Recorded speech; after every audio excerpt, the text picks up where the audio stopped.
त्वमेव सर्वं त्वमेव सर्वं मम देव।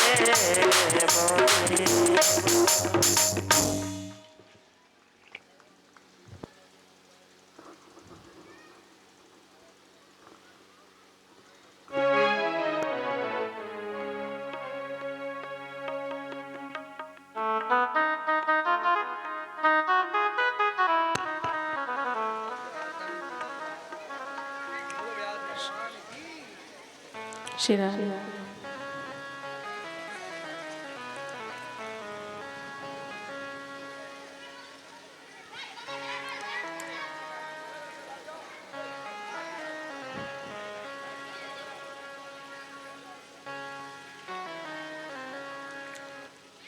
वक्रतुंड महाकाय सूर्यकोटि समप्रभा निर्विघ्नं कुरु मे देव सर्वकार्येषु सर्वदा। गुरुर्ब्रह्मा गुरुर्विष्णु गुरुर्देवो महेश्वरा गुरुर्साक्षात् परब्रह्म तस्मै श्री गुरुवे नमः। अखण्डमण्डलाकारं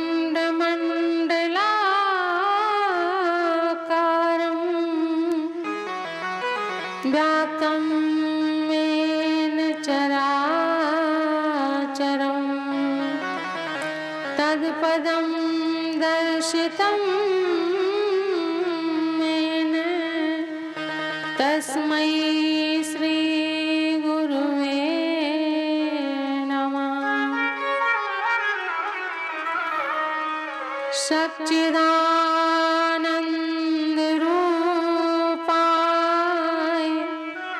विश्वोत्पत्त्यादिहेतवे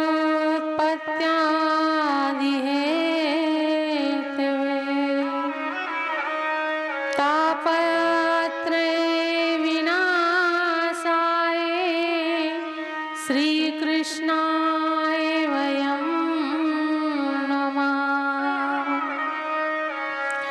कृष्णाय वासुदेवाय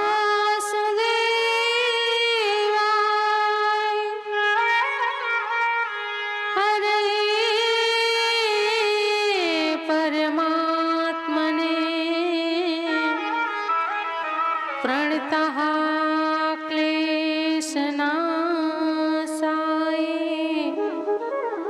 गोविन्दाय नमो नमः।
कृष्णाय वासुदेवाय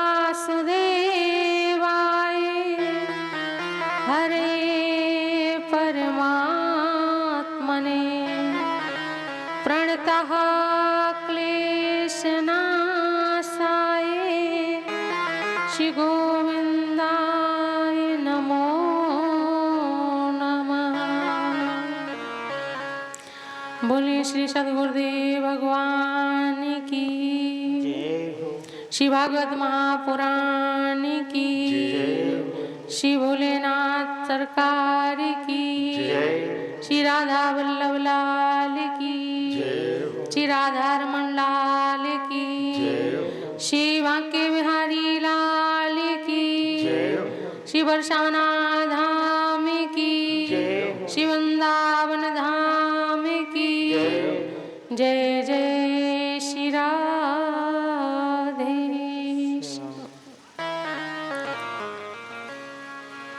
आइए हम सब लोग मिलकर और गोविंद का स्मरण करते हुए और कथा में, क्योंकि आज प्रथम दिवस है और आज प्रथम दिवस में जब भूमिका बनाई जाती है ना तो उसमें समय लग जाता है। लगता है मैया कि नहीं? बोलिए भक्त वत्सल भगवान की जय। जब तक गोविंद की शरणागति ना प्राप्त हो तब तक ना तो कहने में और ना ही सुनने में रुचि, दोनों की सामर्थ्य जो प्रदान करते हैं वो मेरे गोविंद ही प्रदान करते हैं। इसलिए हम आप सब और मिलकर गोविंद की शरण में और प्रवेश करते हैं और फिर कथा में आगे। बोलिए भक्त वत्सल भगवान की, बोलिए श्री सद्गुरुदेव भगवान की। कृष्ण गोविंद गोविंद गोपाल नंदलाल, कृष्ण गोविंद गोविंद गोपाल नंदलाल, कृष्ण गोविंद गोविंद गोपाल नंदलाल, कृष्ण गोविंद गोविंद गोपाल नंदलाल, कृष्ण गोविंद गोविंद गोपाल नंदलाल, कृष्ण गोविंद गोविंद गोपाल नंदलाल।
बोले भक्त वत्सल भगवान की। जय हो। देखो आज प्रथम दिवस है।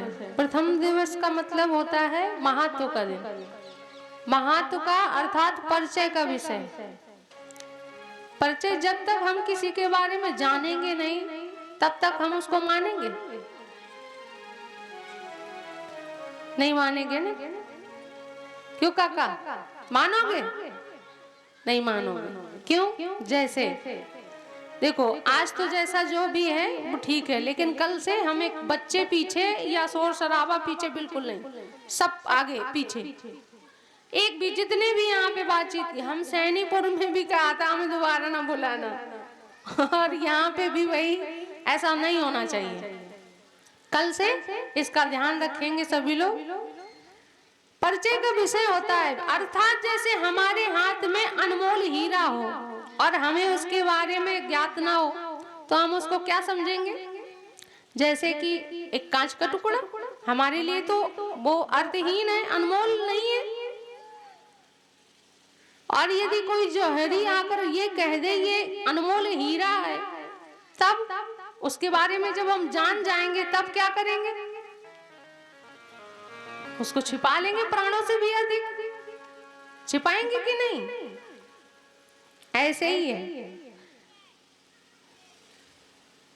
जाने बिन ना होई प्रतीति, जाने बिन ना होए प्रतीति, जाने बिन ना होई प्रतीति,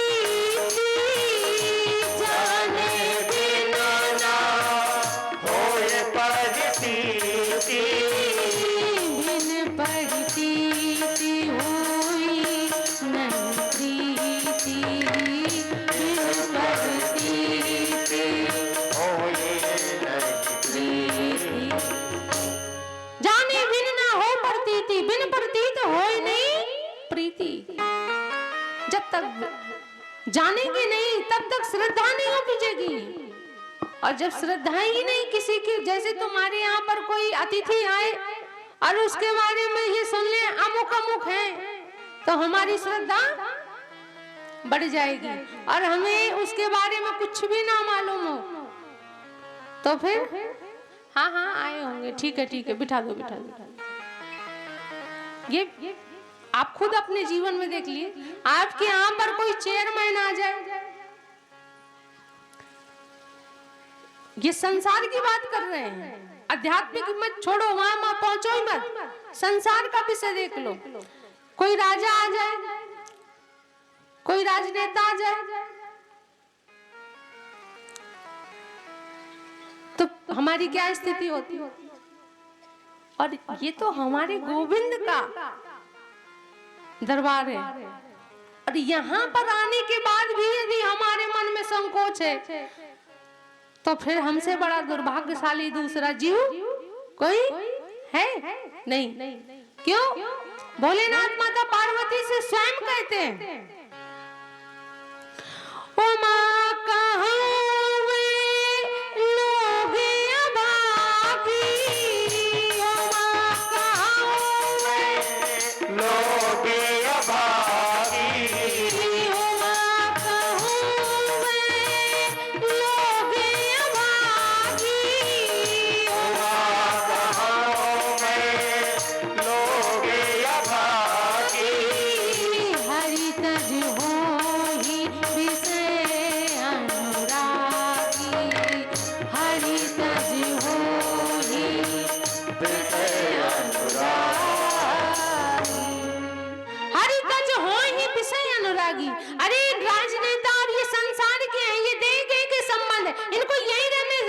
हमारे किसी उपयोग के नहीं है, हमारे उपयोग का।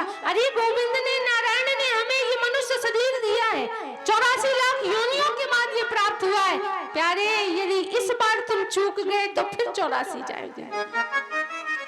अब चूकना नहीं है, हमें इसी जन्म में इसी शरीर से और इस 84 से मुक्त हो जाना है। बताओ कौन कौन मुक्त होना चाहता है? देखो कैसे मुक्त होंगे। होना चाहो, वो दिख जाता है। जो 84 से मुक्त होना चाहता, उसकी ऊर्जा बता देती है। क्यों बाबा? उसकी ऊर्जा बता देती है, उसके नेत्र बता देते हैं, उसका मस्तिष्क बता देता है, उसका आभा मंडल बता देता है कि ये जीव झटपटा रहा है, व्याकुल है, तड़प रहा है गोविंद से एकीकार होने के लिए। और नहीं तो प्यारे मदमस्त हाथियों के तरीके, जैसे कुत्ता, बिल्ली, भेड़, पशु, अन्य आदि पशु जी रहे, वैसे ही तुम्हारा जीवन है। तुम में और उनमें कोई अंतर नहीं। अरे हृदय में वो व्याकुलता जगे, दिखनी चाहिए। मेरे प्रभु से प्रेम कितना करते हो। लेकिन हमें इस बात की टीस हमारे हृदय में ऐसी चुभनी चाहिए कि रात दिन उस वेदना से हम व्याकुल होते रहे। हमें संसार के देह गेह के संबंध में कोई रुचि ना हो। हम शरीर संसार के रहकर व्यवहार में हैं, लेकिन है किसके? गोविंद की। बस ये भाव हमारा प्रबल बना रहे। लेकिन ऐसा होता नहीं। हम शरीर संसार के रिश्तों में ऐसे जकड़े हुए हैं, तो फिर हमें 84 से कोई बचा भी नहीं सकता। पुनरपि जन्मं पुनरपि मरणं पुनरपि जननी जठरे शयनम्। बार बार आना पड़ेगा, जाना पड़ेगा। और हमारा ये 7 दिन जहाँ कथा में जाते, हमारा एक ही लक्ष्य रहता है। आप भले ही हमें कछु कह ले हो अपने मन से, वो तुम्हारी मर्जी है, लेकिन हमारी जो मर्जी हम वो ही कहेंगे। हमारा भाव है कम से कम कोई जिस जगह भी जाए, वहां एक भी व्यक्ति अगर भगवान का शरणागत हो गया, भगवान को और गोविंद का प्यारा हो गया, तो हमारा यहाँ और कसोलर में भी आना सफल हो जाए।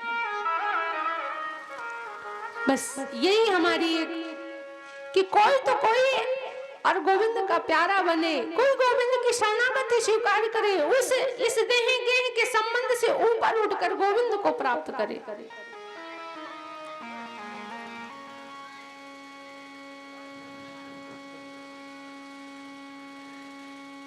बड़ी विचित्र स्थिति है संसार की।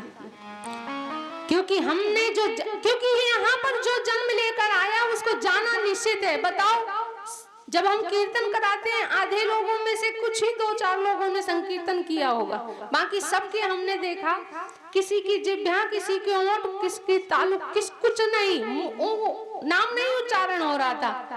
और यदि पंचायत करने को कह दो, संसार की वार्तालाप करने को कह दो, तो देखो फिर बढ़ चढ़कर हिस्सा लेंगे सबके सब। कोई मनोरंजन का विषय चल रहा हो तो फिर देखो उनका दृष्टांत, क्या आनंद आता है उन्हें। लेकिन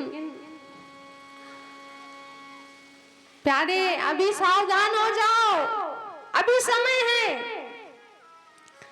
अगर अभी समय चूक गए तो फिर कहते हैं समय चूक पुनि कहा पछताने, क्या बरसा जब कृषि सुखाने।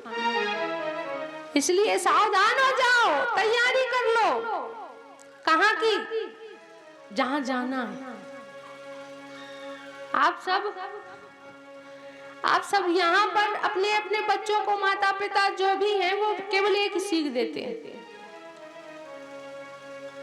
माता पिता बाल का नहीं बुलावे, माता पिता बाल कहीं बुलावे, माता पिता बाल का नहीं बुलावे, माता पिता बाल कहीं बुलावे, उदर भरे सोई जतन सिखावे, उदर भरे सोई।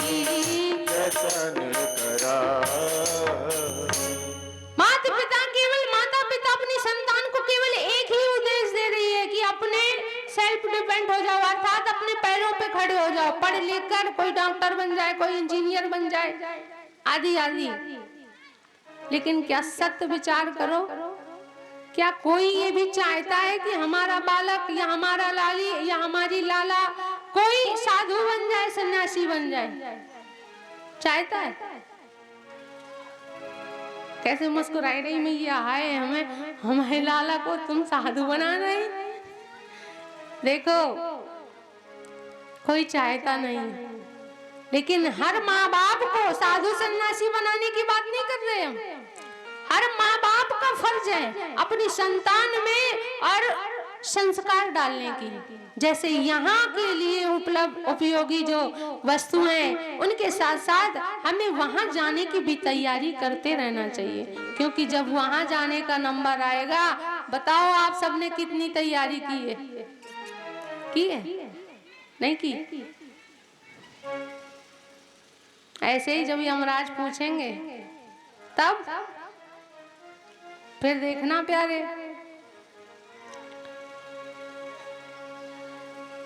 इसीलिए क्योंकि आना है, जो कोई आया है उसको जाना निश्चित है, इसमें कोई संदेह नहीं है। आया है सो जाएगा, और राजा रंग के फकीर कोई सिंहासन चढ़ चले, कोई बांध हो जाए जंजीर। आया है उसको जाना भी निश्चित है, इसमें कोई संदेह नहीं। और जाएगा तो जाने का निश्चित है, तो वहां की हमने क्या तैयारी की है, ये हमारे ही कर्म हमसे निश्चित करा देते हैं। जय।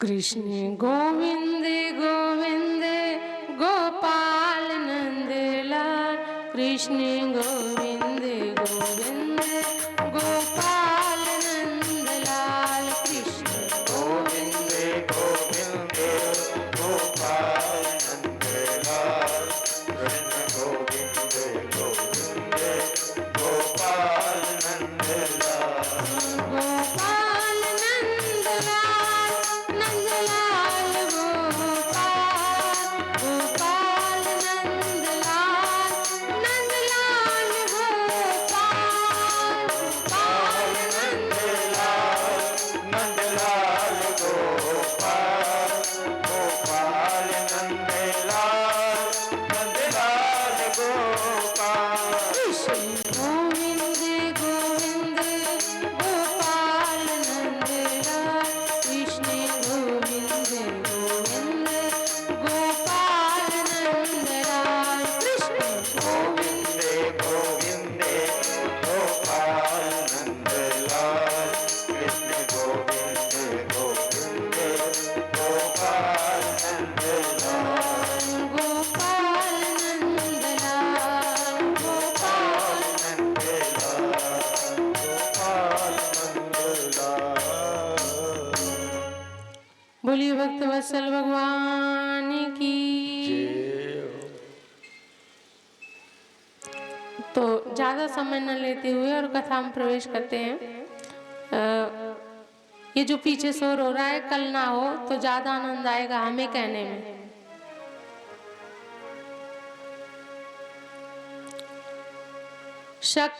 सच्चिदानंद रूपाय विश्वोत्पत्त्यादि हेतवे, तापत्रय विनाशाय श्री कृष्णाय वयं नमः। भागवत जी का ये प्रथम श्लोक, जिसमें क्या सच्चिदानंद रूपाय विश्वोत्पत्त्यादि हेतवे तापत्रय विनाशाय श्री कृष्णाय वयं नमः, ये प्रथम श्लोक है। लेकिन ये भागवत जी का श्लोक नहीं।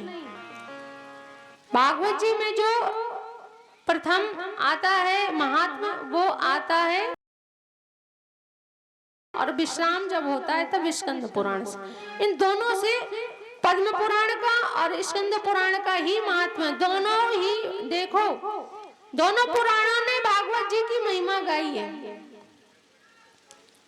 जैसे देवी भागवत है उसमें देवी जी की महिमा है, शिव पुराण है उसमें शिव जी की महिमा है, और नारद पुराण में नारद जी की महिमा है। ऐसे ही ये जो भागवत महापुराण है इसमें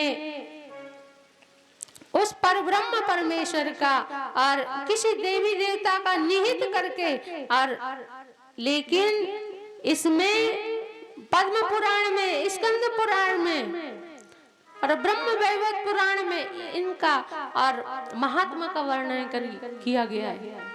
हमारे 18,000 श्लोक निहित हैं इस महाभागवत में। जय।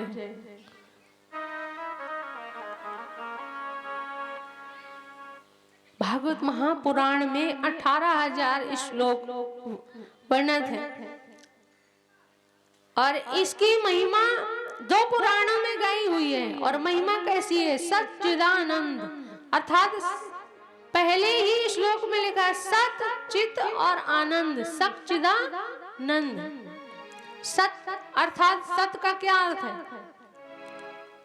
तो किसी संत ने कहा है, बड़े सुंदर भाव है उनके, कि वो प्रथम श्लोक में पूछ रहे हैं भगवान का स्वरूप कैसा है, भगवान और स्वरूप कैसा है, कैसे दिखते हैं, क्या करते हैं। तो सब इसी श्लोक में निहित है। सत, सत माने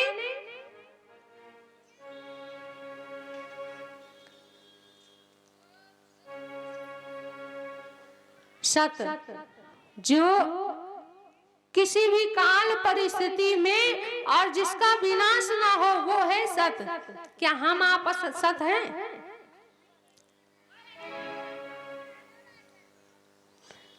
ना हम आप सत थे, ना है, ना ही कभी हो सकते हैं। मेरे गोविंद सत थे, सत हैं और सदैव सत्य रहेंगे, इसीलिए उनका नाम है सत। हम आप सत्य नहीं हो सकते, क्योंकि हम माता के गर्भ में कुछ थे, उसके और माता के गर्भ से बाहर आने के बाद कुछ थे, अब कुछ हैं और आगे भी कुछ होंगे।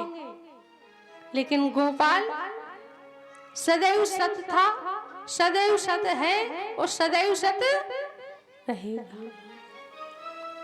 उनका स्वरूप जो था, जो है और जो रहेगा, उसमें क्या परिवर्तन हुआ? जब भगवान राम जी वनवास जा रहे थे और उसके पहले जब उनको राज पोषी की जाने वाली थी, जो उनकी प्रसन्नता मुख में मंडल में तब थी और वही प्रसन्नता उनके वनगमन के समय थी, तो कुछ अंतर हुआ। सत्य कहीं जो बिन से नाही, सत्य कहीं जो बिन से नाही, सत्य कहीं जो बिन से नाही, सत्य कहे जो बिन से नाही, चित चैतन्य सकल जग माही, चित चैतन्य सकल जग माही। केवल गोविंद के अतिरिक्त दूसरा कोई सत्य नहीं है, वही केवल सत्य है। जो कुछ भी दिख रहा है वो केवल और केवल गोविंद की ही सत्ता विराजमान है। हम में भी, आप सब में जी, जो चित्त चैतन्य जितना भी कुछ दृष्टिगोचर हो रहा है, सब का सब और उस गोविंद की कृपा से, इन परम परमेश्वर गोविंद की ही कृपा विलास से ही सब संभव हो रहा है। क्यों? हम सब हैं जड़ और ये हैं चेतन। जो जड़ है वो चला नहीं सकता किसी को, जो चेतन है वो ही चला सकता है, दूसरा कोई नहीं चला सकता है। तो इसीलिए संत कहते हैं, बाबा तुलसीदास जी ने भी लिख दिया है, घट घट जो करही आनंदा, घट घट घट जो करई आनंदा घट घट जो करई आनंदा घट घट जो करई आनंदा ता करना में सच्चिदानंदा ता करना में सच्चिदानंदा जो हर घट में विराजमान हो वही सच्चिदानंद है और दूसरा कोई सत्य नहीं है, कोई चित नहीं है और ना ही कोई आनंद है।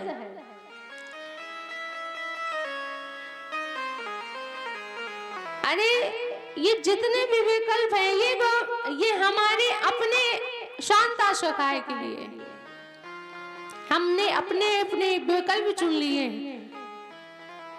नहीं तो इस श्लोक में स्पष्ट कहा है भगवान का स्वरूप कैसा, भगवान सत्य है, चित है और आनंद है। सत रूप है, चित रूप है, आनंद रूप है। कोई एक लोग जाके इन बच्चों को शांत कर दो, सब देखते रहते हैं।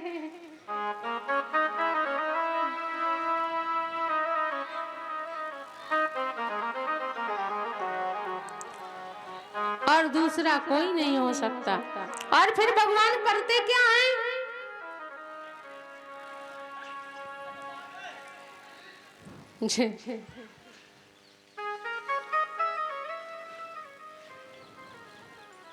श्री राम जय राम जय जय राम, श्री राम जय राम जय जय राम, श्री राम जय राम जय जय राम, श्री राम जय राम जय जय राम, श्री राम जय राम जय जय राम, श्री राम जय राम जय जय राम, श्री राम राम जय राम जय जय राम, श्री राम जय राम जय जय राम, कौशल्या के तारे राम, दशरथ राज दुलारे राम, कौशल्या के प्यारे राम, दशरथ राजे दुलारे राम, कौशल्या के प्यारे राम, दशरथ राज दुलारे राम, कौशल्या के प्यारे राम, दशरथ राजे दुलारे राम, श्री राम जय राम जय जय राम,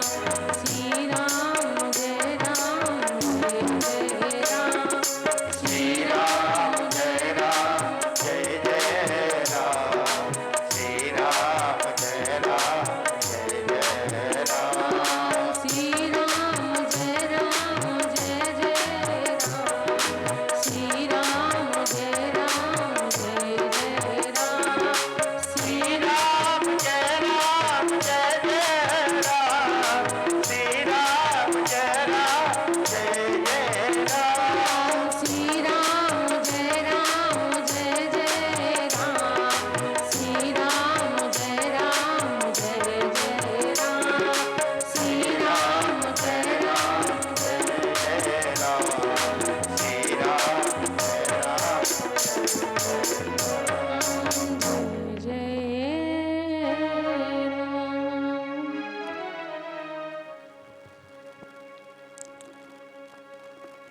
तो इस प्रकार से मेरे गोविंद है, आनंद स्वरूप है, चित स्वरूप है और सत स्वरूप है। हम लोगों ने अपनी परिभाषा बना ली है, अच्छे वस्त्र मिल गए, आहा आनंद आ गया, अच्छा प्रसाद पाने को मिल गया, आहा आनंद आ गया, और अच्छी एसी वाली बढ़िया गाड़ी मिल गई, क्या बात है, क्या आनंद आया है, चकाचक आनंद आनंद है। लेकिन नहीं, अगर आनंद है तो अब विचार करो, अच्छा अच्छा खूब प्रसाद पाओ चकाचक, और फिर उसके बाद में पेट में दर्द क्यों क्यों ताऊ? फिर तो आनंद आना चाहिए, उसमें दर्द नहीं होना चाहिए, क्योंकि आनंद में आनंद का अनुभव कर होता है ना, उसमें पीड़ा का अनुभव नहीं हो सकता। आनंद परमानंद है, उसमें पीड़ा का सुख नहीं मिलेगा।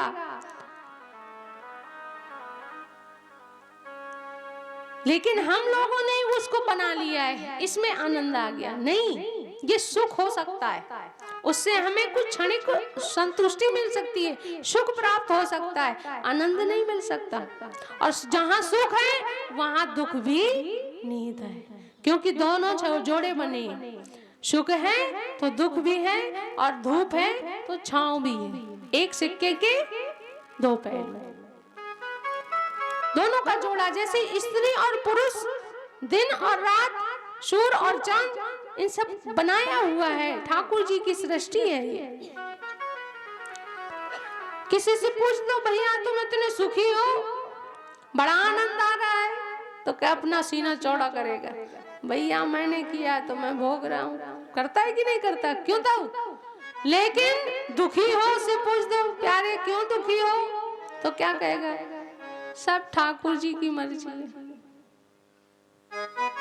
सुख का साथी स्वयं ही बनता, दोष राम को देता है। सुख का भाजन तो स्वयं अपने आप को, अपना सीना चौड़ा कर रहा है, अपने आप को मान रहा है, लेकिन जब दुख पाता है तो कहता है राम जी को दोष देता है कि राम जी की मर्जी।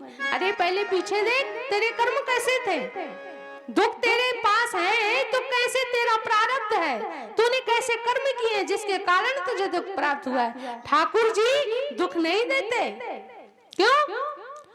जो काया से पातक होई, जो काया से पातक होई, जो काया से पातक होई, जो काया से पातक होई, बिन भोगे बची है नहीं।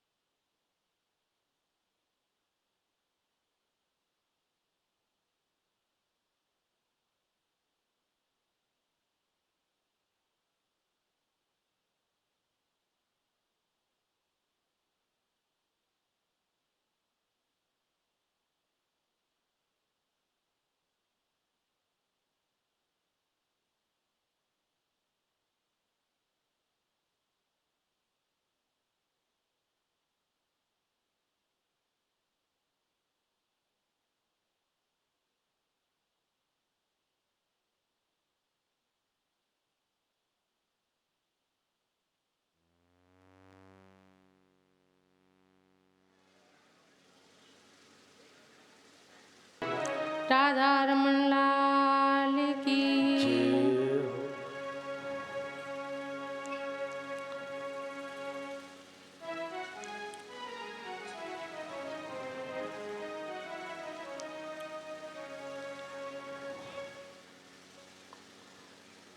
बोलिए भक्त वत्सल भगवान की।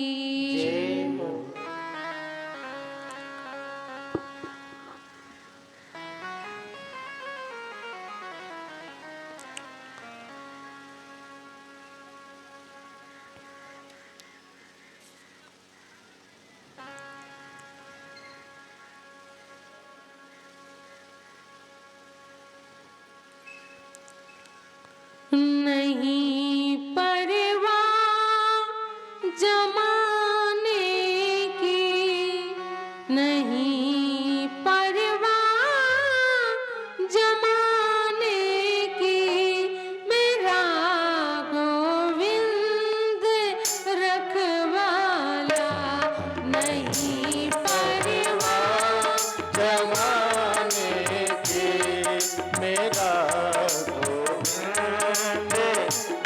रखवाला। नहीं परवाह जमाने की, मेरा गोविंद रखवाला। नहीं परवाह जमाने की, मेरा गोविंद रखवाला। मैं नाचूं प्रेम में इसके, मैं नाचूं प्रेम में इसके, नचाए बांसुरी वाला। मैं नाचूं प्रेम में इसके, बजाए बांसुरी वाला। आज जितने लोग भी बैठे हो सबके सब ऐसे मूक दर्शक नहीं, क्योंकि ये जो हाथी है ना हमारे ब्रज में कहते हैं, इनमें क्या है, दुर्भाग्य मिटाने की रेखाएं हैं। और जब ये दोनों मिलती हैं, जब दोनों मिलती हैं तो मीठे मीठे स्वर से और इन घर्षण होता है, तो इनसे रेखाओं का जो दुर्भाग्य की रेखाएं हैं उनको समाप्त करके और नई रेखाएं और उत्पन्न हो जाती हैं, सौभाग्य में बदल जाती हैं, दुर्भाग्य से मिट जाती हैं और सौभाग्य में परिवर्तित हो जाती हैं। तो दोनों हाथ उठाकर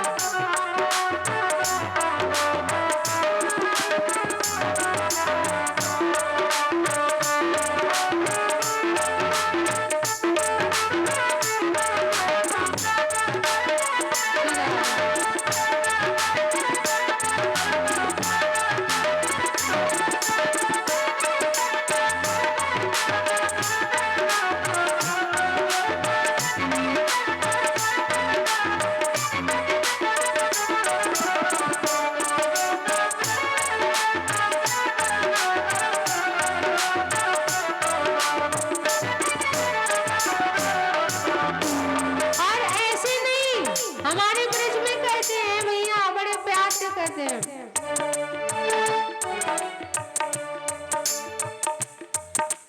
ये जो जितने भी लोग बैठे, जितनी भी मैयाएं बैठी, जितने भी चाचा ताऊ बैठे हैं, हमारे संतों की बात बता रहे हैं।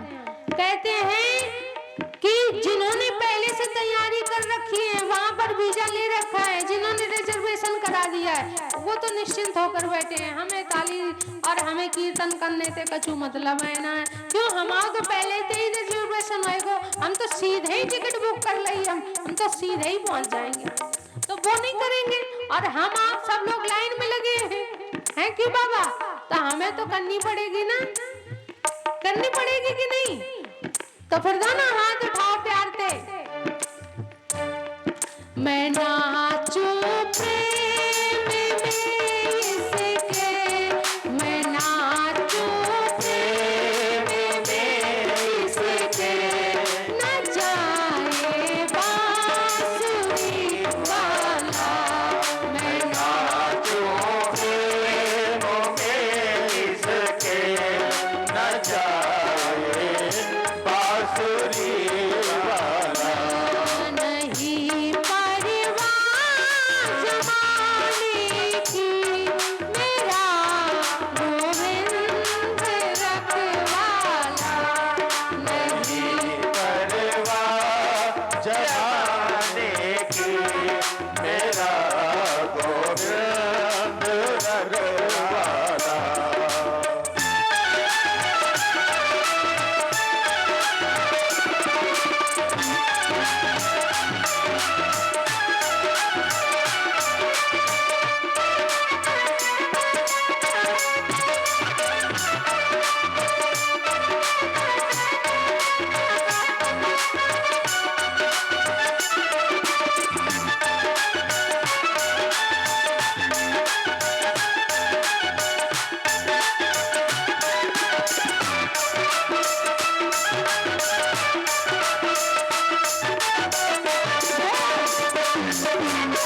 और गिरने वाले हों, तब हमें केवल शरणागत होना चाहिए।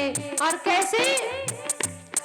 कदम जब लड़खड़ाए तो समझना तू ही गिर जाए।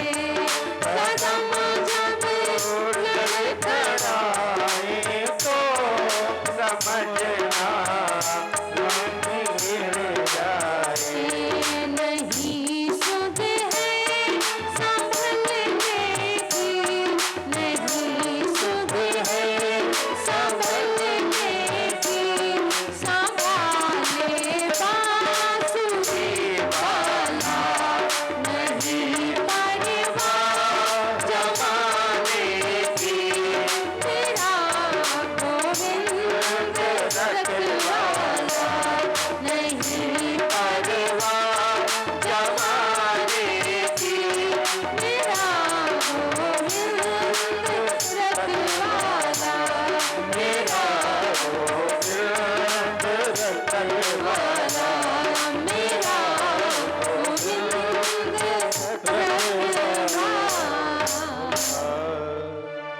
नहीं परवाह जमाने की। क्यों? क्यों नहीं है? क्यों? क्योंकि मेरा गोविंद रखवाला।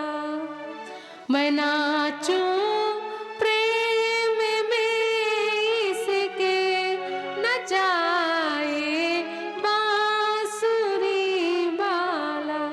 इतने निर्भय क्यों है? क्यों? क्योंकि इस संसार की और शरणागत नहीं है। किसके शरणागत है? जो सबको अभय प्रदान कर देता है। संसार में कोई भी तुम्हें अभय प्रदान नहीं कर सकता। कर सकता है बाबा? बताओ। इस संसार में कोई भी तुम्हें अभय प्रदान नहीं कर सकता।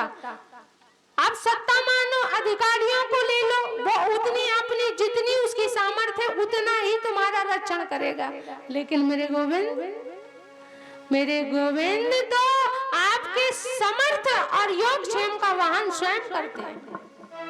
आप कुछ करने की जरूरत ही नहीं, बस पड़ जाओ उनके पीछे। मैं आपका हूँ हे नाथ, मैं आपका हूँ, मैं आपकी शरण में हूँ हे नाथ, मैं आपको भूलूं नहीं। बस इतना कह जाओ, इतने में ही हमारा कल्याण हो जाएगा। इस 84 के आवागमन से मुक्ति पा जाओगे, छूट जाओगे। दूसरा और कोई साधन नहीं हो सकता। क्यों? यह है कलयुग।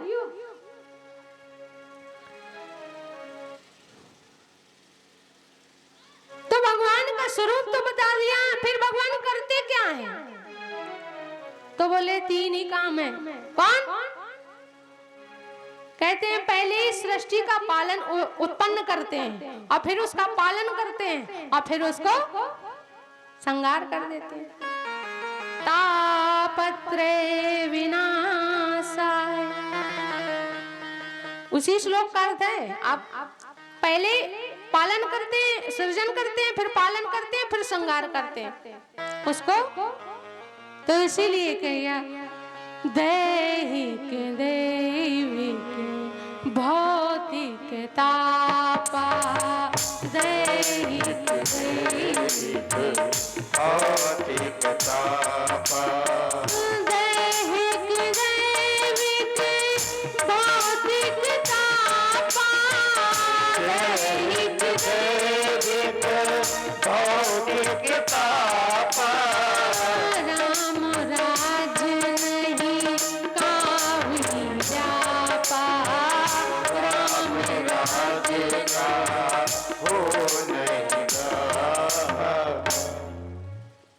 सृजन करते हैं, पालन करते हैं, फिर संहार करते हैं। तो इन जो 3 परछेद, इन परछेद से भी विभिन्न हो, और वो है मेरे गोविंद। प्रथम श्लोक में यही है कि हमने सबने मिलकर और सच्चिदानंद भगवान को प्रणाम किया है। हम सब लोग मिलकर और सच्चिदानंद भगवान को और प्रणाम करते हैं, क्योंकि इस 3 के परिच्छेद से भिन्न कोई नहीं, संसार का मनुष्य नहीं हो सकता।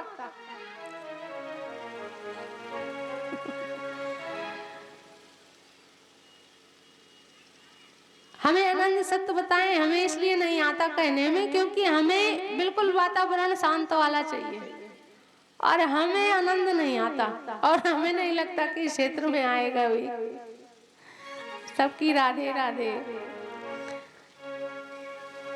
तो इनमें हम सब आते हैं, इनमें केवल भगवान ही परे हैं क्योंकि वो ही परमपिता परमेश्वर ऐसे हैं कि तीनों कालों में परिस्थितियों में उन पर कोई प्रभाव नहीं पड़ता।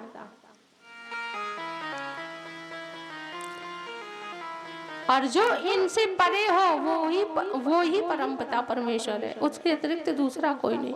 फिर दूसरे श्लोक में भगवान सुखदेव जी को प्रणाम किया गया। आप सब लोग कथा इतने वर्षों से हमने सुना है, सुनते आ रहे हैं। तो सुखदेव जी कौन है? हमारे परीक्षित जी हमें कम कम दिखते हैं, कल तो थोड़ी पीछे बैठी हो, है ना परीक्षित जी, परीक्षित मैया। तो परीक्षित जी तो हमने यहाँ पर तो अभी आए ही हैं आप सबके बीच में, लेकिन आप सब और बहुत ही सुंदर हमने सुना है कि रसिक भी हैं और हमें कथा सुनाने में बड़ा आनंद आएगा। तो कल से उनकी संख्या हमें दिखेगी तो हमें आनंद भी आएगा और हमारे सुनाने का भी भाव जागेगा। तो जो सुखदेव भगवान है तो ये कौन है, इनकी उत्पत्ति कैसे हुई? देखो मूल कथा इसी प्रकार से, और अगर बना के सुनानी हो तो वो भी हम जानते हैं। तो जो मूल कथा है उसमें ही प्रवेश करते हैं। यम प्रवजन्तमनुपेतमपेत कृत्यम द्वैपायनो विरह कातर राजुहाव।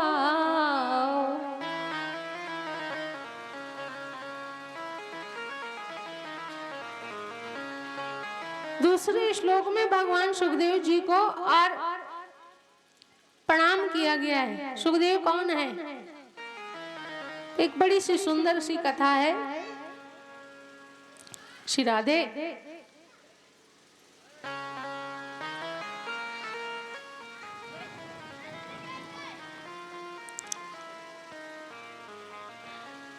एक सुंदर सी कथा आती है कि जब सुखदेव जी का प्राकट्य हुआ तो व्यास जी और शोकाकुल है। क्यों? क्योंकि जब सुखदेव जी का और प्राकट्य हुआ तो सुखदेव जी ने स्वयं ही और अपने गर्भ का नाल का भेदन किया और भेदन करने के बाद नालों छेदन करने के बाद नाल को अपने गले में डाला और जंगल की ओर प्रस्थान कर लिया। पुत्रेति तन्मयतया तर्वोऽभिनेदु।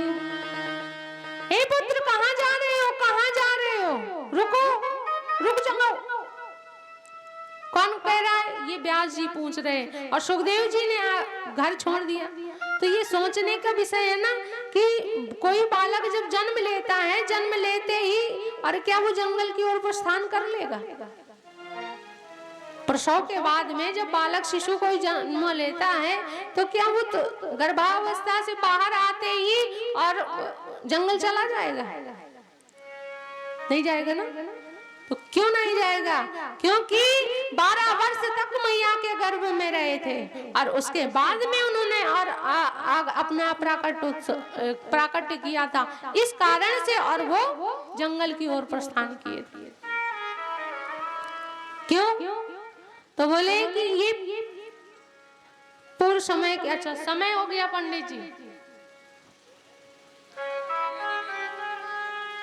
इसी कथा को इसलिए हमने ले लिया है ताकि समय भी पूरा हो गया है और ये कथा भी पूरी हो जाए कल से, ताकि हमें भी आनंद आएगा और विस्तार भी क्रम भी बना रहेगा। बोलिए भक्त वत्सल भगवान की।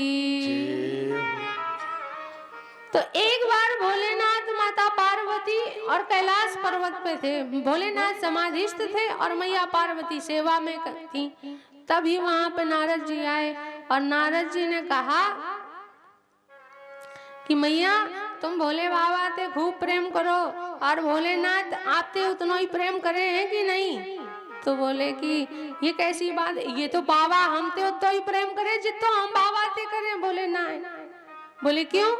बोले कि आपको भेदन बताएं, क्योंकि नारद जी और पार्वती मैया के गुरु हैं। अरे ऐसे वैसे गुरु नहीं है। जिनके नारद जी गुरु हो तो समझ लो कल्याण होना निश्चित है। ध्रुव जी के प्रहलाद जी के गुरु थे नारद जी, उनका कल्याण हुआ कि नहीं? जय हो। ऐसे ही माता पार्वती के भी गुरु हैं। जब गए तो गुरु का आगमन और बड़े प्रसन्न होकर माता पार्वती ने उनका स्वागत किया। उन्होंने पूछ दिया कि जब ये तो बोले आप ये कैसी बातें करते हो? तो बोले आपसे बाबा प्रेम नहीं करते। क्यों? तो क्यों, क्या उन्होंने कभी ये बताया है कि ये जो गले में मुंडों की माला धारण कर रखी है ये किसकी है? इसके विषय में कुछ तथ्य बताया है? आप बार बार क्यों जन्म लेकर आते हो? इसका तथ्य कुछ बताया है? बोले नहीं।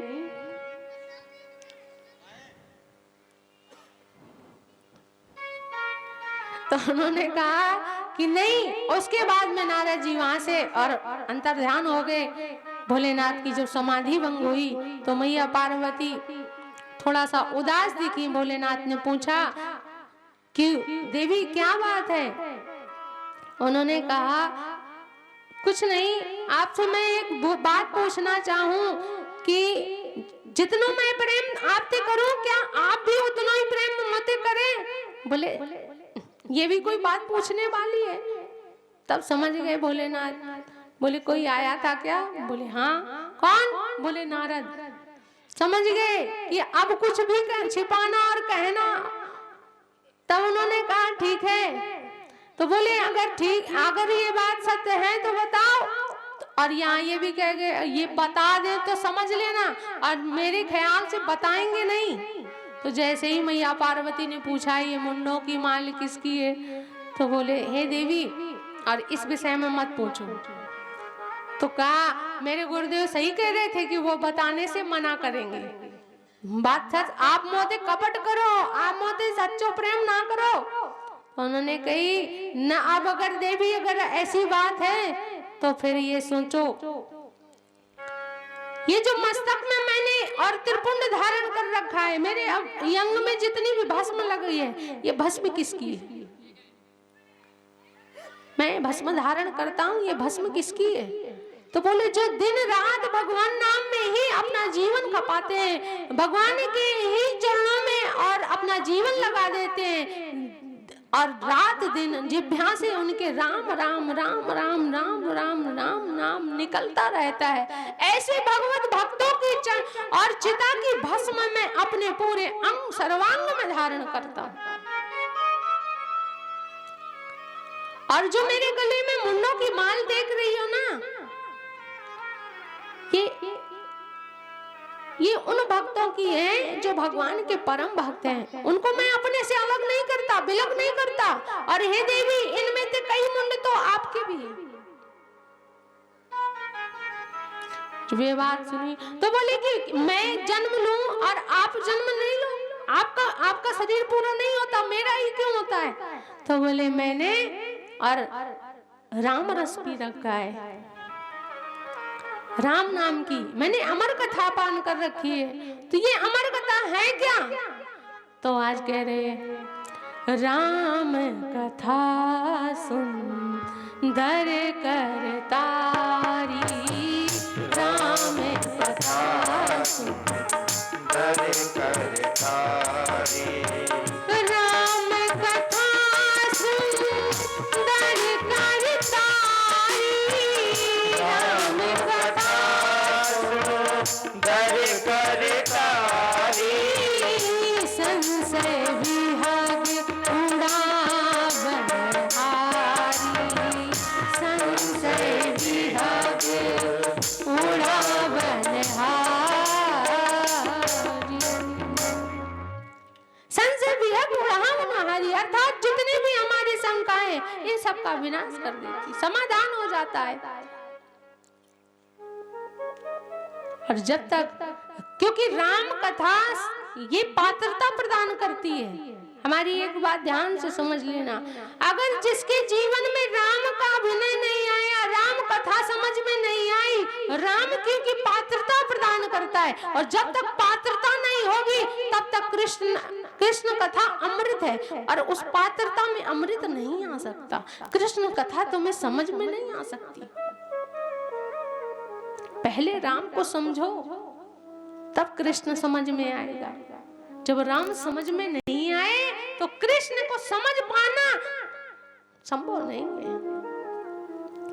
यही बात को समझने के लिए आज माता पार्वती को लेकर और भोलेनाथ नंदी पे सवार होकर गए। और आज जो कोई अमरनाथ गए हो आप सब, कब कौन कौन गए अमरनाथ? नहीं गए। वहां पर कुछ दूर पर आप जाएंगे तो नंदी ग्राम है, वहां पर नंदी को भी त्याग दिया। उसके आगे और गए तो फिर वहां पर शेषनाग झील है, वहां पे अपने सर्प को भी त्याग दिया, और अंत में गुफा में और प्रवेश किया तो डमरू नाद बजाया, और उसके बाद में डमरू को भी अपने से विलग कर दिया, त्रिशूल को भी विलग कर दिया, और वहां पर बैठकर और फिर माता पार्वती से कहा, हे देवी ध्यान से सुनना, जब मैं कथा सुनाऊं तब तो मैं हूँ अर्थात हुंकारी भरनी पड़ेगी, और जब तक आप हाँ हाँ करती रहेंगी तब तक मैं कथा का पान कराऊंगा, और जैसे ही आपने हुंकारी बंद कर दी मैं कथा को परस पान कराना बंद कर दूंगा।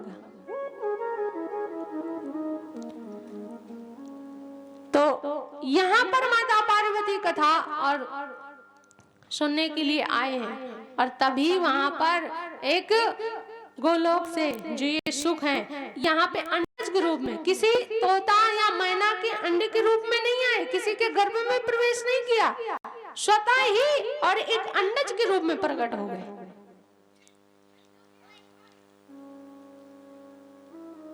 और ये अंडज कैसे प्रकट हुआ? तो ये एक गोलोक की कथा है। गोलोक में भगवान कृष्ण और किशोरी जी हमारी, और वो अपने गोलोक धाम में और सुंदर अपने आसन में विराजमान है। वहां पर हमारी किशोरी जी की यहाँ पर एक तोता है, सुख है। और अगर बात नहीं करोगे तो बढ़िया सब नाम भी बताएंगे, और बात करोगे तो ऐसे लेते हुए निकल जाएंगे। उस सुख और माँ किशोरी जी हमारी विचार करती हैं कि ये सुख हमारे पास है, बड़ा सुंदर है, उनका बड़ा नित्य और लालन पालन करती हैं, और किशोरी जी अपने हाथों से ही, अपने कर कमल से ही और उनको और अनार के दाने प्रदान करते हैं। गुरुदेव भगवान तो स्वयं कहते हैं कि ये सुख और कोई नहीं, किशोरी जी के हाथ को पाने के लिए भगवान कृष्ण ही और उस सुख के रूप में प्रकट हो गए। और किशोरी जी का और आलिंगन कर कमल स्पर्श पाकर और वो सुंदर निहारते हैं। किशोरी जी अनार के दाने खिलाती हैं और फिर और मधुर मधुर स्वर से उच्चारण करता है। तो किशोरी जी क्या कहती हैं? जब सुख उनके पास जाता है तो किशोरी जी कर कमल में पधराकर और अनार के दाने पवाती हैं और कहती हैं, तो वो क्या कहती हैं? और जब यही सुख यहाँ से दाना पाकर और भगवान कृष्ण के पास जाता है तो वहां पर भी कृष्ण भगवान अपने हाथों में पधराते हैं, सुंदर दाने पवाते हैं और पवाने के बाद सुंदर और उनसे कहते हैं कि सुख वाणी में अमृत रस घोल, वाणी में अमृत रस घोल, राधे राधे बोल सुख राधे राधे बोल, राधे राधे बोल सुख राधे राधे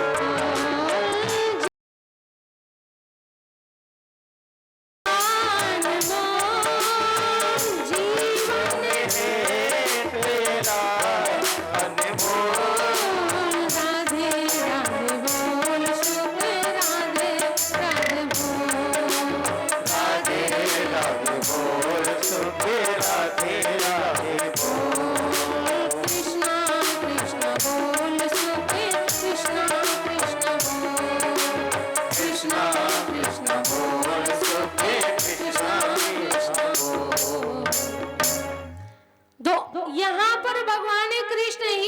हम अपने मंत्र पर बात नहीं कर रहे। आपने हमारे गुरुदेव भगवान कहते हैं भगवान सुखदेव जी स्वयं और बनकर प्रकट हुए हैं और उनका लाभ स्वीकार करते हैं और स्वीकार करने के बाद में और भगवान कृष्ण और किशोरी जी ने ही मिलकर और सुखदेव को और आदेश दिया है कि आगे जो कलयुग आने वाला है वहां पर और सभी मंदभाग्य हो जाएंगे, आलसी हो जाएंगे और हमारी भक्ति का प्रचार कैसे होगा, जीव का कल्याण कैसे होगा।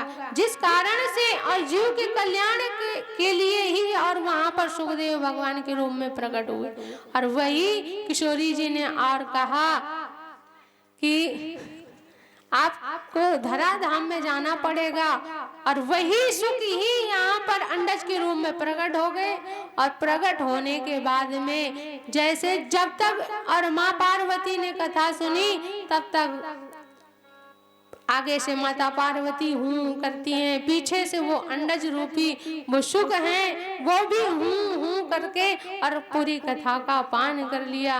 बीच कथा में मैया पार्वती समाधिस्थ हो गई लेकिन हूँ करना बंद कर दिया। लेकिन सुख ने सोचा अगर मैंने भी बंद कर दिया तो फिर कथा का पान नहीं प्राप्त होगा। तब वहां से पीछे से सुख ने और वो पूरी कथा का रस पान किया और हूँ अंत में जब जय घोष और जैसे ही हुआ वैसे ही माँ पार्वती की और समाधि भंग हुई। और जब समाधि भंग हुई हमारे गुरुदेव भगवान कहते हैं इतनी स्थिति भी कितनी भी क्यों ना हो लेकिन कथा से बढ़कर समाधि भी नहीं है। इतना मानते सत्संग क्यों? क्योंकि सत्संग से जीव का परम कल्याण नहीं होता। क्योंकि ओ मां कहाऊं ये अनुभव अपना, मां कहूं मैं अनुभव अपना,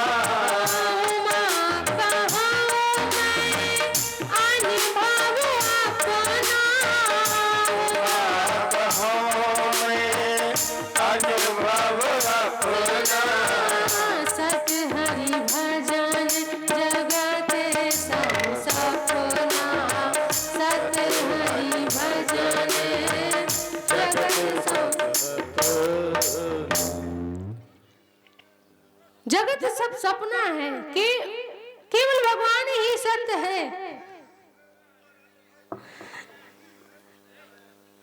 यही है सत्य है। गोविंद ही है सत्य और दूसरा कोई सत्य नहीं है। इस प्रकार से और जब जय घोष हुआ तो भोलेनाथ ने देखा हे देवी आपने कथा नहीं सुनी? तो उन्होंने कहा मैंने कथा तो नहीं सुनी, मैं तो समाधिस्थ हो गई थी। लेकिन फिर प्रश्न उठता है कि किसने कथा सुनी? तो उसने तो भोलेनाथ ने कहा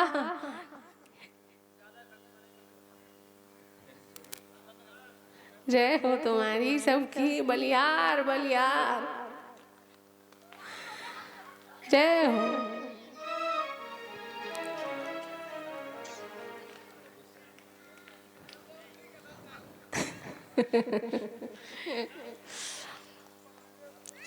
सभी लोग और तब भोलेनाथ ने त्रिशूल निकाला और क्रोध करके कहा कि जिसने भी कथा का श्रवण किया हो पान किया हो बाहर निकल के नहीं मैं उसको अपने और जलाकर नष्ट कर दूंगा। सुख बाहर निकला और सुख भगवान शिव को देखते ही और आगे आगे दौड़ने लगा पीछे पीछे और भगवान शिव त्रिशूल लिए हुए दौड़ रहे हैं और आगे आगे सुख दौड़ रहा है। और जाते जाते श्री व्यास जी के आश्रम में जाकर देखा तो देखा उनकी अट्टालिका पे और मैया सूर्य भगवान का अर्घ्य दे रही है। और वहीं पर सुखदेव और गए मैया ने और जैसे ही ओम करके और मुख खोला वैसे ही सूक्ष्म सा आकार बनाया और माता के गर्भ में स्थापित हो गया। अब भोलेनाथ त्रिशूल लेकर और बाबा के आश्रम में खड़े हैं। बाबा निकालो मेरे अपराधी को। तो बोले कौन सा अपराधी? बोले उसने मेरी अमर कथा का पान किया है। तो बोले जिसने अमर कथा सुन रखी हो उसको आप मार कैसे, मृत्यु कैसे प्रदान कर सकते हैं। बाबा फंस गए अपने ही बात में। बाबा को वापस जाना पड़ा, पुनः अपने कैलाश को गए। और यहाँ श्री सुखदेव भगवान और 11 वर्ष तक और गर्भ में ही स्थापित रहे, बाहर नहीं आए। तो एक दिन व्यास जी को बड़ी पीड़ा हुई। उन्होंने अपने और आंतरिक और बंधन से और भगवान व्यास जी से और संबंध और स्थापित किया और पूछा कि पुत्र बाहर आ जाओ, माता को तुम्हारी बड़ी पीड़ा होती है और उनको अब पीड़ा से मुक्त करो। तो बोले जब तक भगवान नारायण स्वयं आकर ये वचन नहीं दे देते कि मेरी माया का प्रभाव तुम पर नहीं पड़ेगा, तब तक मैं ये शरीर से बाहर नहीं आऊंगा।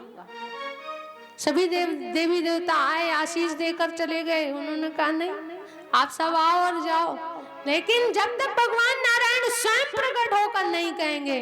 तब व्यास जी ने प्रार्थना की, भगवान नारायण को आना पड़ा और आकर वचन दिया कि पुत्र अब बाहर आ जाओ, आजीवन तुम्हें मेरी माया कभी प्रभावित नहीं करेगी। बस और इतना ही वचन दिया और वहां से अदृश्य हो गए, अंतर ध्यान हो गए। और तब ठीक 11 वर्ष के बाद में और ये सुखदेव भगवान जैसे ही गर्भ से बाहर आए हैं, उन्होंने अपने ही हाथों से नाल का छेदन किया और नाल छेदन करने के बाद नाल को अपने गले में डाला और जंगल की ओर प्रस्थान किए। पीछे से व्यास जी पुकारते हुए जा रहे हैं, पुत्र रुक जाओ, पुत्र रुक जाओ। कुछ दूर और गए तो एक सरोवर पर कुछ माताएं स्नान कर रही थी और उन माताओं को देखकर सुखदेव जी को तो क्योंकि वो तो परम वीतराग हैं, उन्हें स्त्री पुरुष जड़ चेतन उनमें कोई, वो सीधे निकल गए। तो उनको देखकर माताओं ने पर्दा नहीं किया, लेकिन जैसे ही व्यास जी आगमन हुआ, व्यास जी को देखते ही सब मैयाओं ने अपने अपने वस्त्र सुसज्जित कर लिए। व्यास जी खड़े हो गए हाथ जोड़कर, हे देवियों, ये मेरा जो 11 वर्ष का 12 वर्ष का बालक जा रहा है, ये तुम्हें देखते, इसको देखकर तुमने वस्त्रों को सुसज्जित नहीं किया और मुझ बूढ़े को देखकर तुमने वस्त्रों को धारण कर लिया। तो उन सभी माताओं ने हाथ जोड़कर कहा, बाबा क्या आप में स्त्री पुरुष का भेद नहीं है? अच्छा, नीचे की दृष्टि कर ली, क्योंकि ये जो आपका पुत्र है परम वीतरागी है। व्यास जी अब पीछे पीछे चलने लगे। सुखदेव ने और जंगल की ओर प्रस्थान किया। जंगल में देखा तो चारों तरफ और एक ही स्वर से आवाज आने लगी। क्यों? क्योंकि सुखदेव जी ने विचार किया ये पिताजी मेरा पीछा नहीं छोड़ेंगे, और इसलिए उन्होंने अपनी आत्मा को वृक्षों से जोड़कर तो आवाज आने लगी। जहां भी पुकारते पुत्र रुक जाओ, तब वहां से आवाज आने लगी, सुको हम सुख हैं, हम सुख हैं। चारों तरफ से आवाज आने लगी।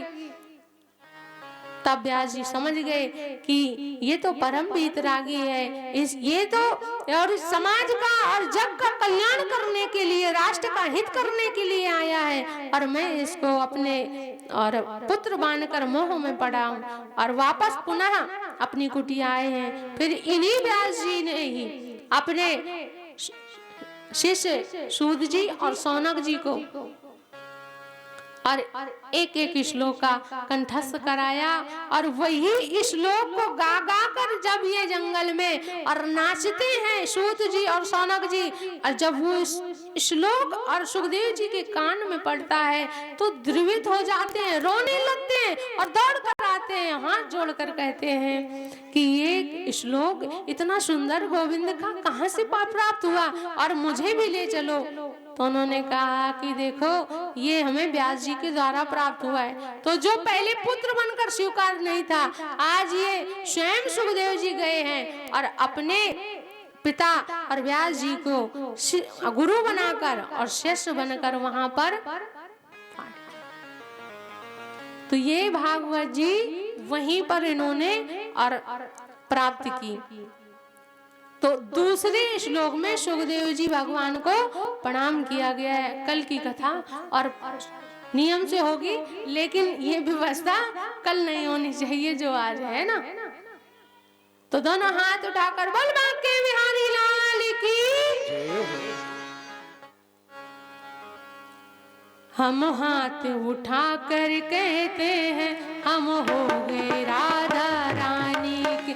हम हाथ उठा कर कहते हैं हम हो गए राधा रानी कि हम हो गए राधा रानी के। हम हो गए राधा रानी के हम हाथ उठा कर कहते हैं हम हो गए राधा रानी के। हम हाथ आकर कहते हैं हम हो गए सभी लोग खड़े हो जाओ, रानी सभी लोग खड़े हो जाओ, आरती भी चला।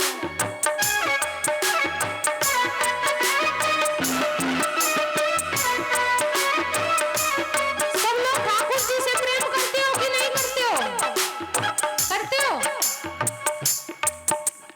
करते हो? हमें तो नहीं लगता कि करते हो। कुछ ही बाबा ताऊ मैया कुछ करती हैं, कुछ नहीं। तो जितने लोग करते हो, जिन्हें ठाकुर जी ने दोनों भुजाएं दी हो, प्रदान की हो, तो वो ही दोनों भुजाएं उठाएंगे। और हमें तो दी, हम तो खूब चौड़े में उठाते। हम हाथ उठा कर कहते हैं